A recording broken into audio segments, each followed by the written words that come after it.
O cérebro devassado.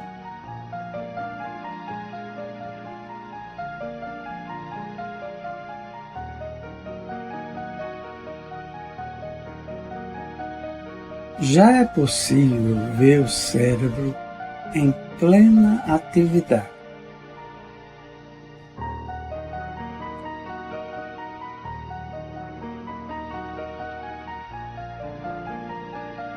Ana Paula Buchala.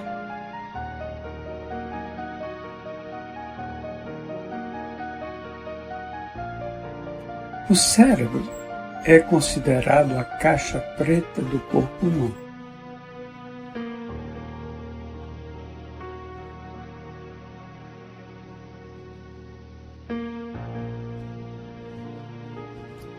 As descobertas são fascinantes e estão levando a uma melhor compreensão do funcionamento da mente humana.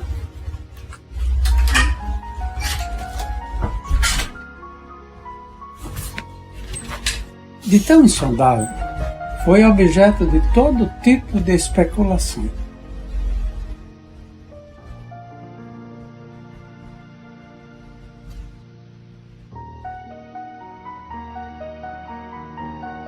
De filósofos a médicos, muito se arriscava em teorias, mas pouco se sabia na prática sobre o que acontecia nesse órgão que faz a grande diferença da espécie humana.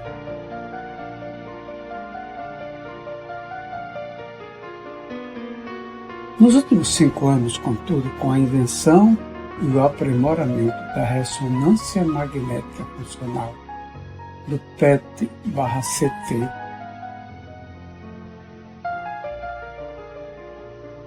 que associa a tomografia por emissão de pósitrons à tomografia computadorizada de última geração,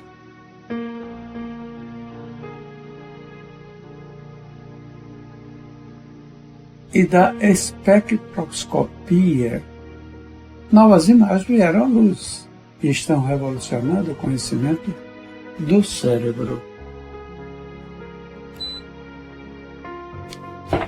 As descobertas são fantásticas. É como se tivéssemos substituído a rudimentar luneta de Galileu pelo telescópio Hubble.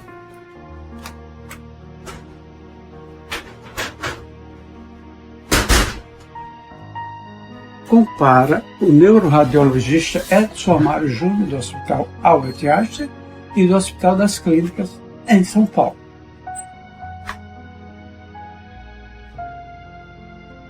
Como esses exames podem flagrar o cérebro em plena atividade, os pesquisadores estão conseguindo mapear praticamente tudo o que acontece dentro dele.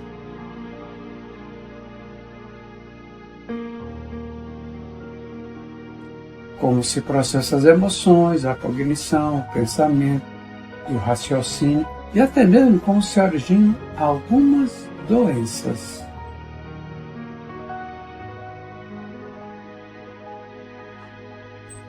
Essa visão preciosa está prestes a mudar a forma como hoje se detecta e trata uma série de distúrbios, como Alzheimer, autismo, transtorno do déficit de atenção e perda de memória.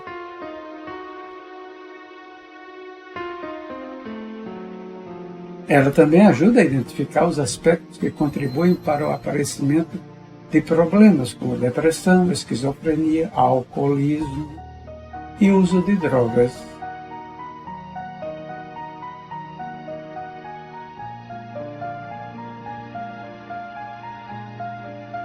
O trabalho dos neurocientistas, amparado por esse impressionante aparato tecnológico, vai além de desvendar o funcionamento do cérebro.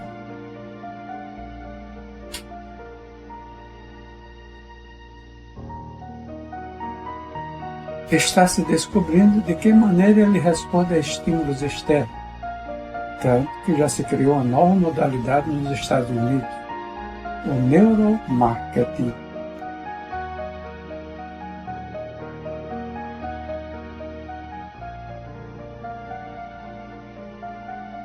Em suas pesquisas, os neuromarqueteiros utilizam os aparelhos que fornecem imagens do cérebro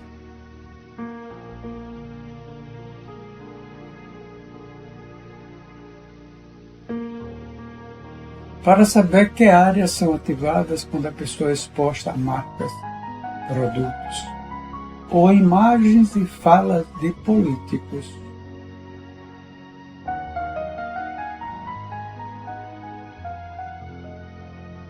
Dessa forma, ao detectarem as emoções suscitadas, podem direcionar melhor campanhas publicitárias.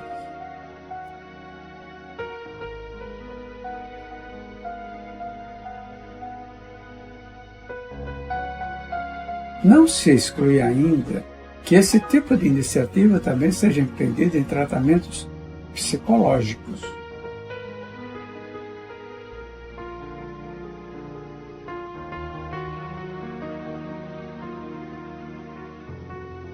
Em 1,5 kg de massa encefálica, valor equivalente ao peso de um cérebro de um adulto, 100 bilhões de células nervosas estão em atividade.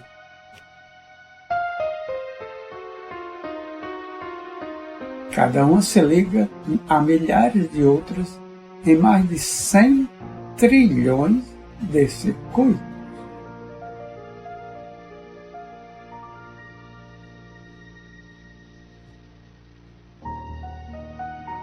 A trama é complexa, precisa e delicada.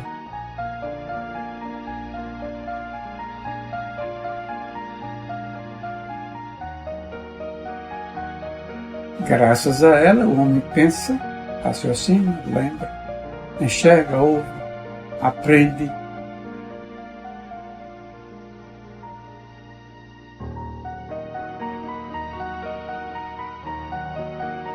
Não faz tanto tempo assim, acreditava-se que o ser humano utilizasse apenas 10% de sua capacidade cerebral.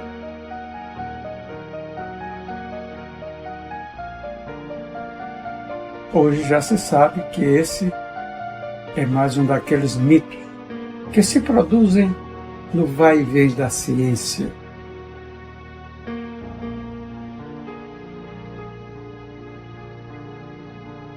Os médicos já não têm a menor dúvida de que toda a máquina cerebral é solicitada nas mais diferentes funções.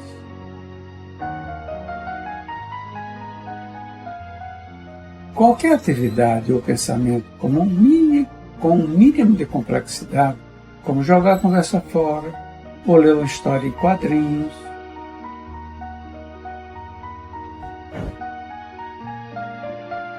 vale-se de inúmeras conexões neuronais em áreas diferentes do cérebro ao mesmo tempo.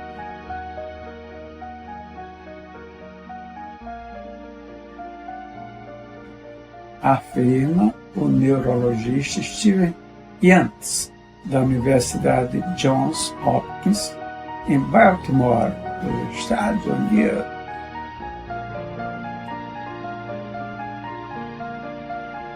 Um dos centros mais avançados do mundo em pesquisas cerebrais.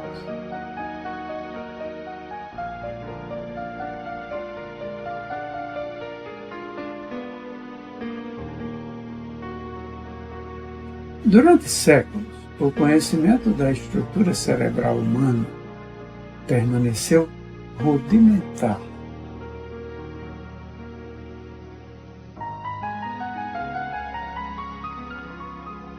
O filósofo grego Aristóteles, um dos primeiros a se debruçar sobre o assunto, acreditava que a memória fosse fisicamente armazenada no cérebro.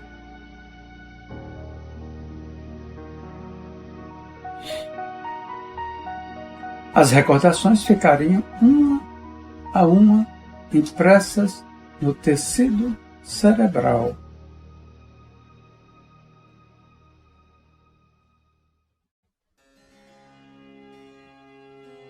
No século XVIII, o cientista alemão Franz Joseph Gall divulgou a teoria de que as protuberâncias cranianas poderiam determinar a personalidade das pessoas. Uma de suas concepções era a de que crianças com boa memória também tinham olhos proeminentes.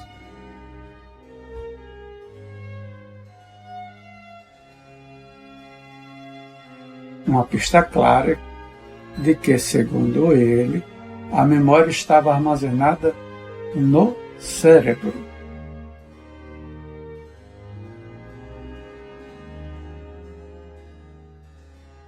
Quanto maior a memória, mais inchado o cérebro.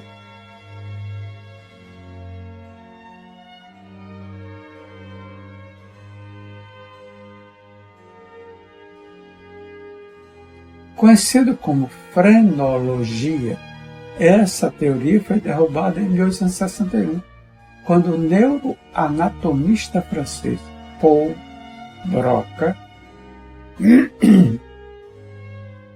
dissecou o cérebro de um paciente com distúrbios na fala que tinha acabado de morrer.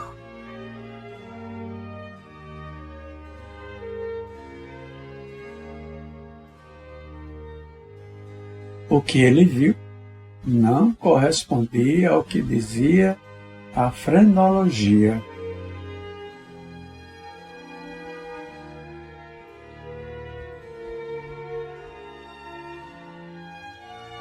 O fato é que, até meados do século XX, os pesquisadores não faziam uma ideia suficientemente clara do que enxergavam dentro do crânio humano. Somente no início dos anos 70 é que foram obtidas as primeiras imagens anatômicas do cérebro.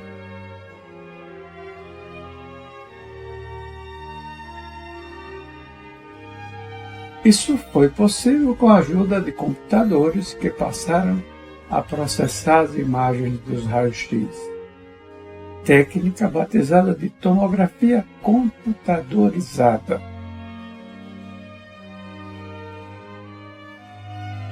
Os médicos começaram a lançar mão com frequência cada vez maior desse tipo de exame.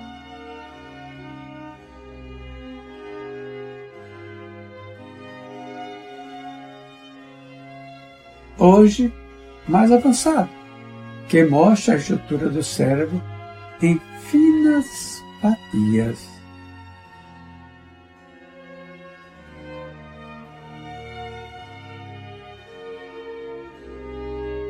A partir dele surgiu uma variedade considerável de técnicas que estão ajudando os pesquisadores a entender melhor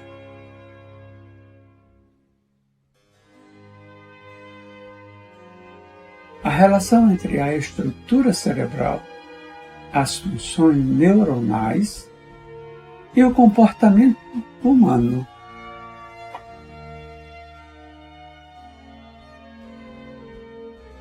Para saber qual área do cérebro está sendo ativada quando alguém, por exemplo, fala ou ouve música, pode-se recorrer ao PET.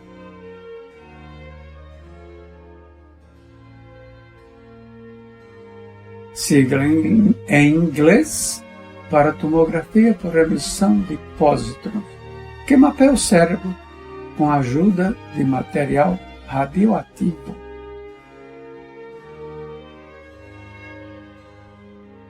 Há menos de 2 décadas, um paciente com suspeita de tumor cerebral tinha necessariamente de se submeter a uma cirurgia.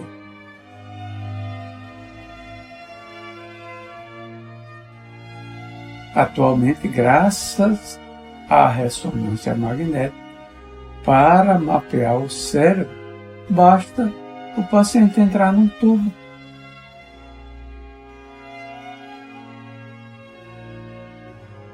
Ondas eletromagnéticas permitem a visualização de fatias do cérebro com uma perfeição incrível, possibilitando ao especialista captar anomalias sutis.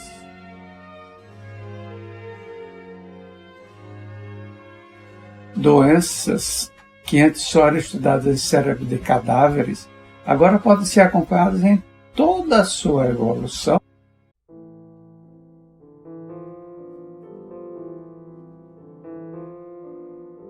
o que deverá ajudar na descoberta da cura de Alzheimer, Parkinson e epilepsia.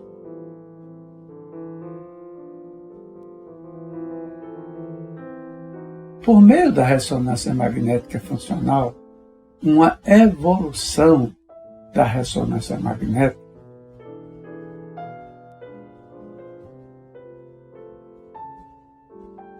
sinais de radiofrequência fornecem uma visão das alterações no fluxo sanguíneo e na oxigenação em determinadas áreas cerebrais. O equipamento tem vantagem de não utilizar material radioativo e de fornecer imagens em diferentes dimensões.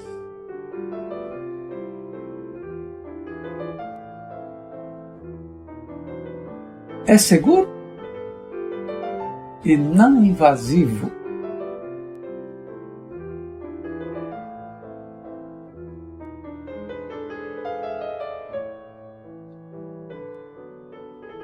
Com a ajuda desse tipo de ressonância, hoje já se sabe, entre outras coisas, como funciona o processo pelo qual o cérebro arquiva a memória de episódios ruins.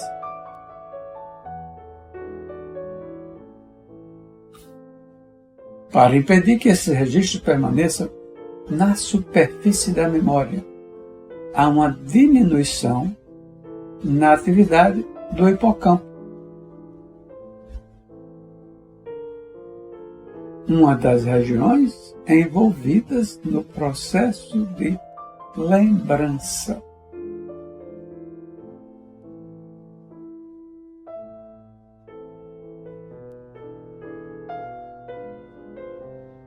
Esse tipo de conhecimento pode abrir caminho para novos tratamentos de fobias e de estresse pós-traumático.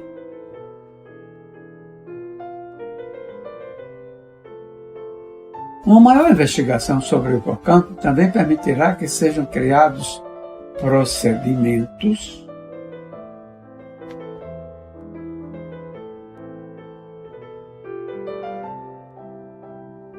para deter a perda de memória verificada entre muitas pessoas que ultrapassam os 40 anos.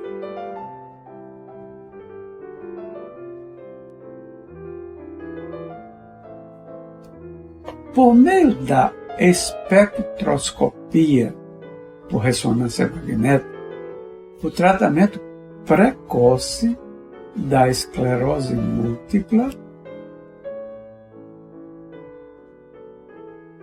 uma doença crônica e progressiva, está para se tornar uma possibilidade real.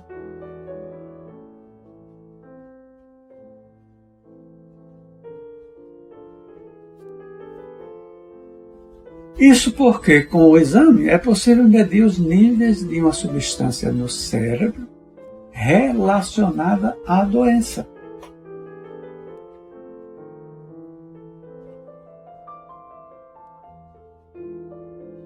Acredito que, em relativamente pouco tempo, será estabelecida uma nova forma de encarar a doença,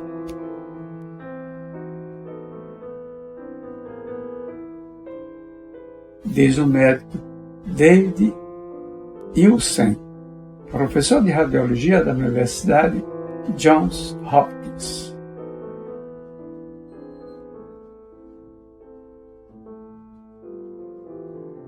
A ciência também anda utilizando a espectroscopia para tentar explicar eventos tidos como paranormais.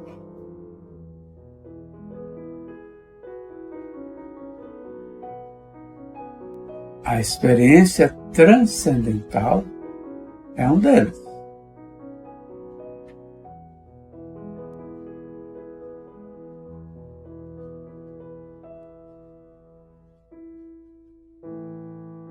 Pelo que mostram as imagens com esse tipo de meditação, o córtex pré-frontal, no qual reside a atenção, sofre uma baixa de atividade,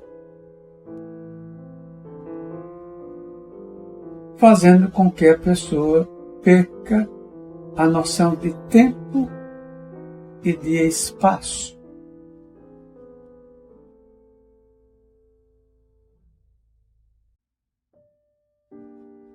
É esse fenômeno absolutamente físico que causa a sensação de que se atingiu uma outra dimensão.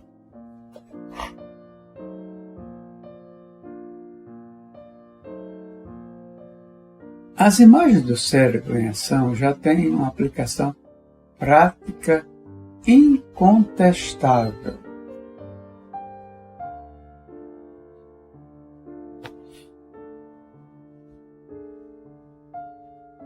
Elas são a garantia de uma cirurgia mais precisa e menos arriscada.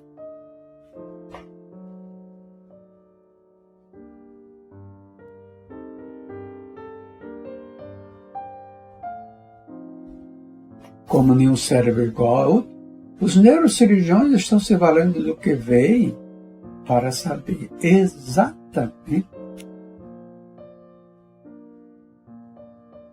onde estão os centros de fala, visão ou movimento de cada paciente, para evitar lesioná-los durante a operação.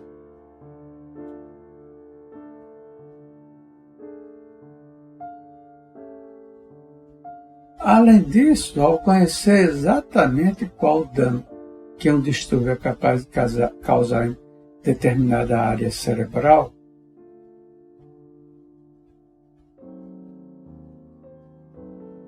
abre-se caminho para o desenvolvimento de drogas mais específicas.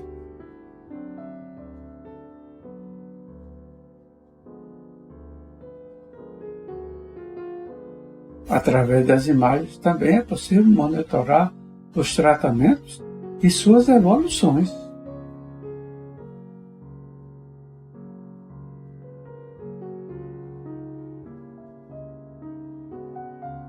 Cientistas americanos conseguiram provar, por meio da ressonância magnética, que os antidepressivos têm, de fato, uma ação direta sobre os neurotransmissores. Pesquisadores da Universidade de Wisconsin-Madison usaram o mesmo tipo de exame para verificar as mudanças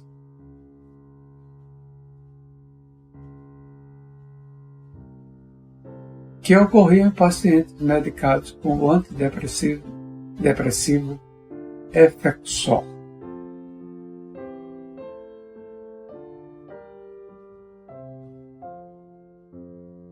Notaram que o remédio causa alterações no símbolo anterior, região cerebral ativada por estímulo de atenção e em momentos de conflito.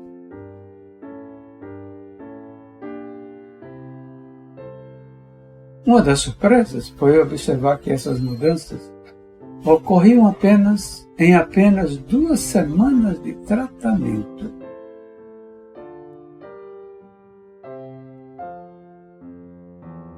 Não se imaginava que os efeitos de um antidepressivo pudessem ser tão rápidos.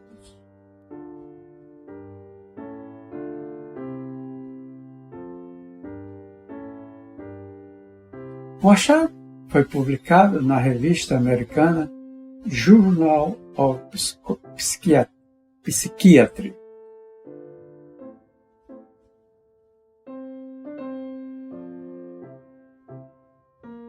Em breve, acredita-se, será possível partir para tratamentos da depressão mais personalizados.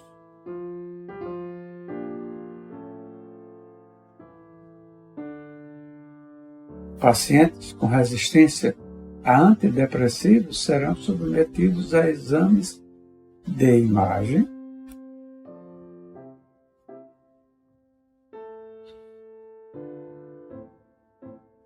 para que o médico verifique quais são os neurotransmissores mais implicados em cada caso.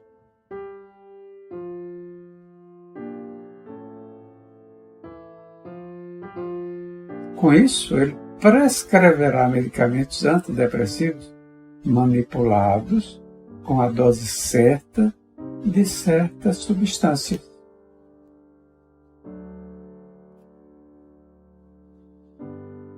Fora do âmbito médico, a curiosa associação entre marketing e neurociência, o neuromarketing, leva a que se leia o pensamento dos consumidores.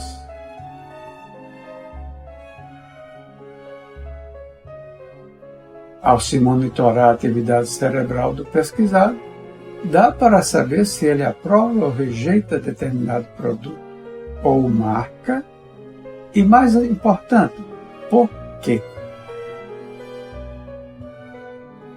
As experiências ocorrem da seguinte forma: enquanto o voluntário permanece em uma máquina de ressonância magnética funcional,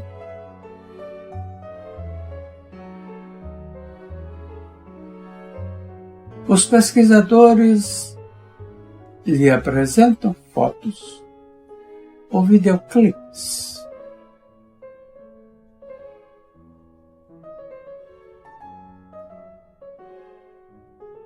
Dependendo da área cerebral mais ativada pelo fluxo sanguíneo, conclui-se que tipo de reação o estímulo causa.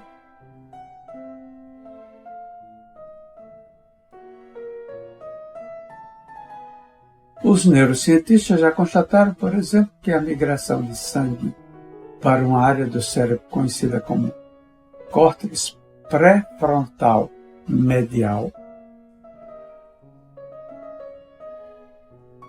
no momento em que o voluntário está olhando para um determinado logotipo, significa que ele se identifica com a marca.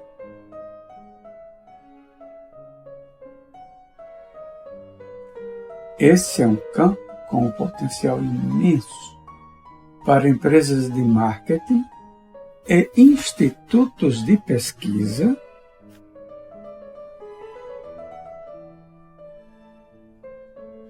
que costumam trabalhar apenas com informações que recebem por meio de questionários.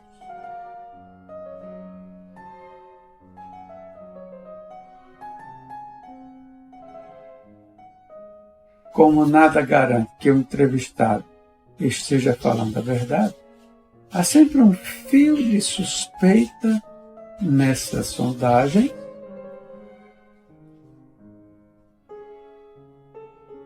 suspeita que seria inteiramente cancelada com exames de imagens cerebrais.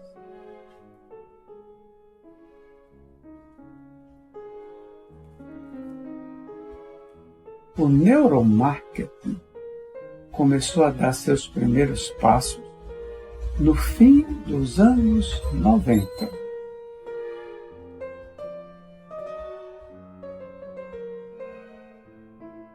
O médico Jerry Zaltman, da Universidade de Harvard, foi o primeiro a colocar um voluntário deitado em um equipamento de ressonância magnética com esse objetivo.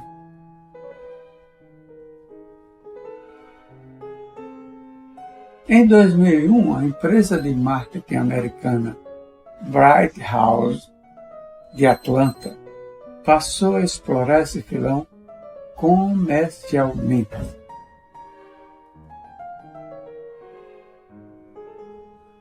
Entre seus clientes estão a Coca-Cola e a companhia aérea Delta Airlines.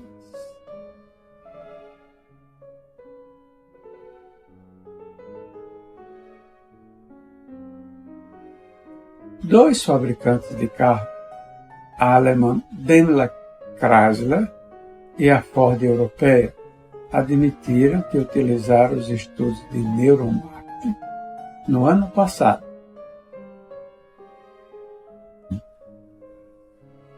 Recentemente, a empresa de marketing Liberman Research Worldwide, sediada em Los Angeles,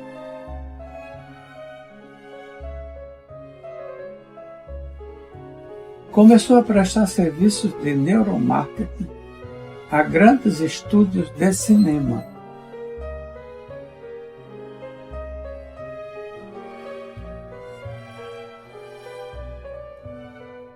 Ela testa a receptividade do espectador a trailers de filmes.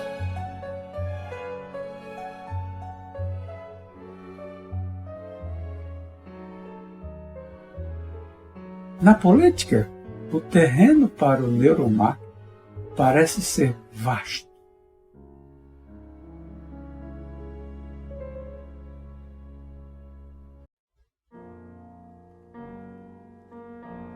Pesquisadores da Universidade da Califórnia testaram as respostas cerebrais de 10 voluntários americanos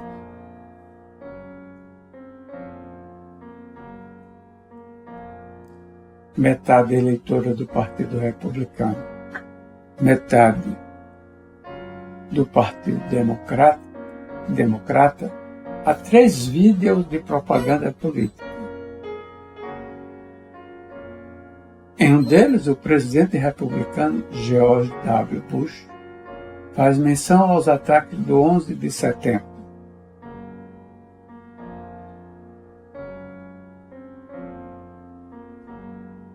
Em outro vídeo aparece seu concorrente, o democrata John Kerry, que não aborda o tema do terrorismo.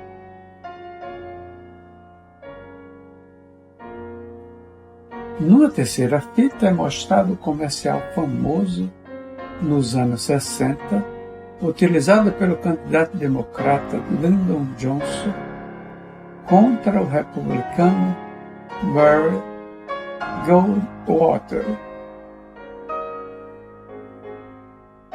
Uma garota segura uma margarida e imagens de uma explosão nuclear são sobrepostas a ela.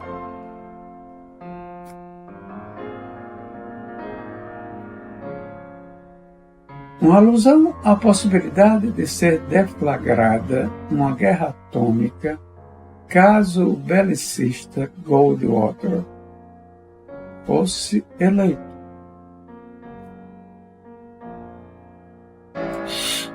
Os pesquisadores notaram que os voluntários democratas reagiram às imagens violentas com uma atividade maior da amígdala em relação aos republicanos. Isso sugere que eles se sensibilizaram mais com as cenas de terror.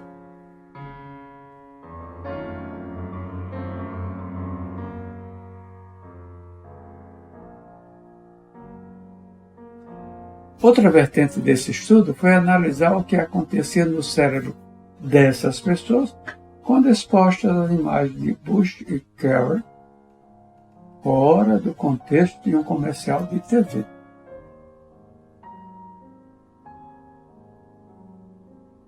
Confrontadas com fotos de seus próprios candidatos, elas tiveram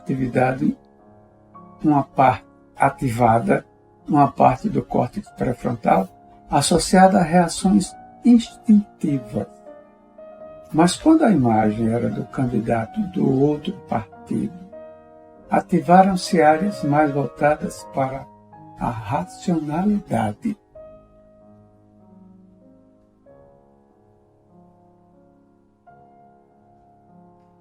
No estudo de neuromarketing conduzido por encomenda da Daimler Chrysler, foram mostradas imagens de 66 carros, 22 esportivos, 22 sedãs e 22 veículos pequenos, a um grupo de 12 homens na faixa dos 30 anos.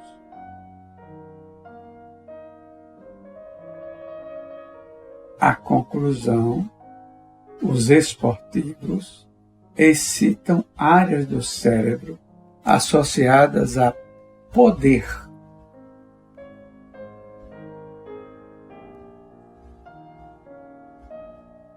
A visão do cérebro em funcionamento também revelou reações de consumidores aos refrigerantes Pepsi e Coca-Cola.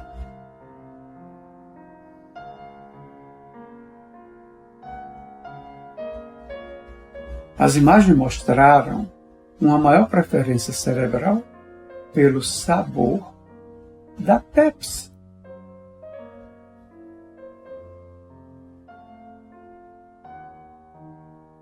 Mas por que então a Coca-Cola vende mais?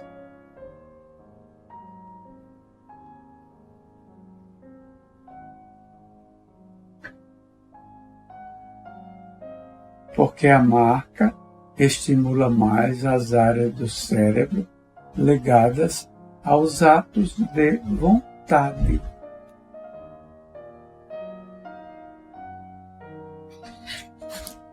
Ou seja, seu logotipo é mais poderoso que o da Pepsi.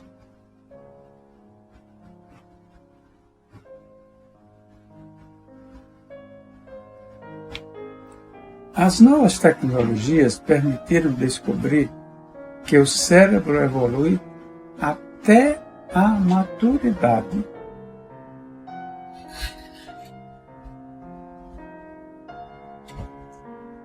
Com a ressonância magnética funcional, os neurocientistas verificaram que 95% do volume do cérebro é alcançado até os 5 anos.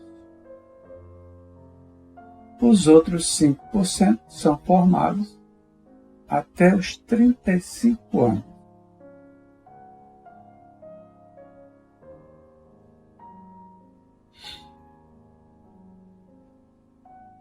Curiosamente, os advogados já pareciam saber disso.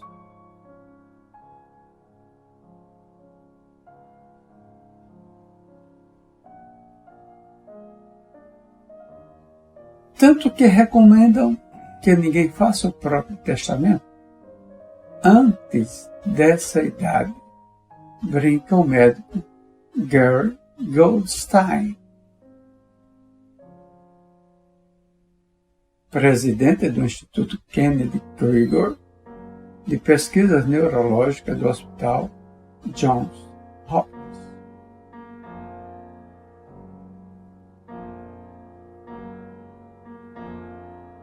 Outra descoberta é que há mesmo diferenças entre o cérebro masculino e o feminino.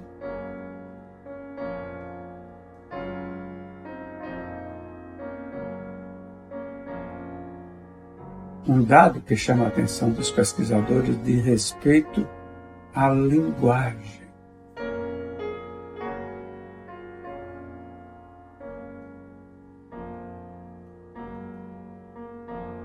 As mulheres utilizam os 2 hemisférios cerebrais para essa atividade, enquanto os homens, o esquerdo.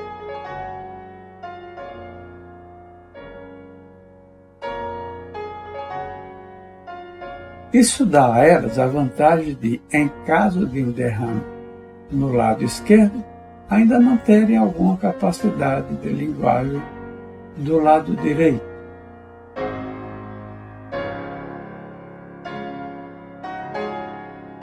Além disso, as mulheres são, em geral, mais emotivas e melhores para expressar sentimentos que os homens, porque seu sistema límbico é mais desenvolvido.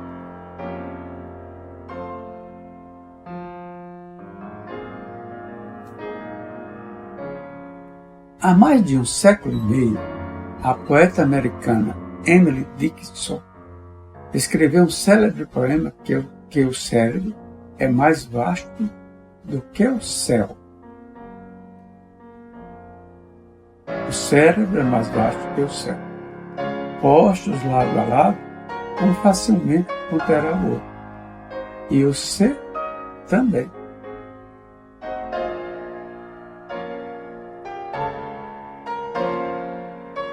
É esse universo que começa a ser desvendado.